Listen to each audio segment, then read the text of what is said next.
पावसामुळे कोथिंबीर पिकांचं मोठं नुकसान झालं। अनेक प्लॉट पाण्याखाली गेलेत। काही ठिकाणी पीकच वाहून गेले, काही ठिकाणी आठवडाभर पाऊस झाल्यानं पीक सडल्याचंही शेतकरी सांगतात। त्यामुळे बाजारातील कोथिंबीरची आवक ही कमी झाली, त्यामुळे दरात सुधारणा झाली। पाऊस आणि नुकसानीमुळे सध्या बाजारातील कांदा आवक कमी झाली आहे। बाजारात गुणवत्तापूर्ण मालाची आवक कमी आहे। पावसामुळे खराब झालेल्या कांद्याचं प्रमाण बाजारात जास्त दिसतंय, त्यामुळे गुणवत्तापूर्ण कांद्याचा भाव सरासरी 1400 ते 1800 रुपयांच्या दरम्यान। पावसामुळे केळीची मागणी कमी झाल्यामुळे दरावरही परिणाम झाल्याचे दिसून येते। बाजारातील केळीची आवक ही मर्यादितच आहे। सध्या केळी 1300 ते 1600 रुपयांच्या दरम्यान विकली जात आहे। येत्या काळात ही केळीची मागणी मर्यादित राहण्याची शक्यता व्यापारी वर्तवताना दिसतात। जालन्यात कृषी संकल्प अभियानास प्रारंभ झालाय। 12 जूनपर्यंत हे अभियान जिल्हाभर राबवलं जाणार आहे। केंद्र शासनाच्या कृषी आणि शेतकरी कल्याण मंत्रालयानं हे अभियान राबवण्याचे निर्देश जालन्याच्या खरपुडी येथील कृषी विज्ञान केंद्राला दिले। नंदुरबारमध्ये किमान आधारभूत किंमत योजनेअंतर्गत रब्बी हंगामातील भरड धान्य खरेदी केंद्र सुरू झालंय। या केंद्रांतर्गत 114 शेतकऱ्यांनी नोंदणी केली असून ज्वारीला 3371 तर मक्याला 2225 दर हा मिळणार आहे। या केंद्राचं 1500 क्विंटल धान्य खरेदीचं उद्दिष्ट आहे।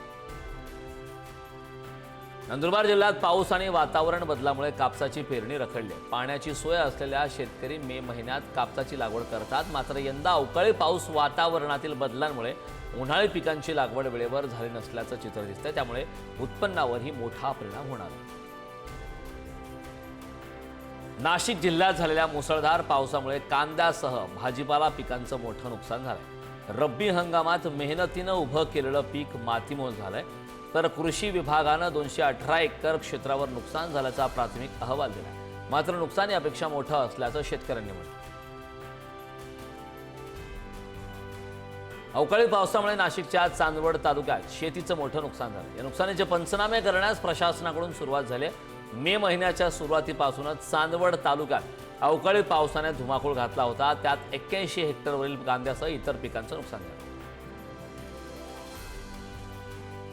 सातपुडा पर्वताच्या कुशीत असलेल्या सोनाळा येथील वाळलेल्या संत्र्याला विदेशात मागणी वाढली आहे। इथल्या संत्रा बागांना नैसर्गिक आपत्ती आणि रोगांमुळे फळगळतीचा सामना करावा लागतो, त्यामुळे अनेक बागा धोक्यात आल्यात। मात्र या वाढलेल्या फळांना मागणी वाढल्यानं शेतकऱ्यांना चांगला फायदा होतो। सिंधुदुर्ग जिल्ह्यात मुसळधार पावसामुळे सुमारे 1500 हेक्टरवरील कोकम पिकांचं मोठं नुकसान झालंय, त्यामुळे शेतकरी आर्थिक अडचणीत सापडले। तर कोकम सरबत, कोकम आगळ, कोकम सोल, कोकम तेलाचा तुटवडा भासण्याची शक्यता आता निर्माण झाली। मे महिन्यात झालेल्या पाऊस, गारपीट आणि वादळी वाऱ्यामुळे राज्यातील 49,228 हेक्टरवरील उन्हाळी पिकं, भाजीपाला आणि फळांचं नुकसान झालंय। 1 मे ते 28 मे दरम्यान राज्यात झालेल्या पावसामुळे सर्वाधिक नुकसान हे अमरावती, बुलढाणा, जळगाव, नाशिक, अकोला, जालना या जिल्ह्यांमध्ये झालं। यवतमाळ जिल्ह्यात पावसामुळे ज्वारी उत्पादक शेतकऱ्यांना मोठा फटका बसला।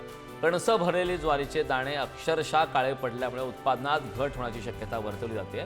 ताबडतोड नुकसानीची भरपाई देण्याची मागणी शेतकरी वर्गातून जोर धरली आहे।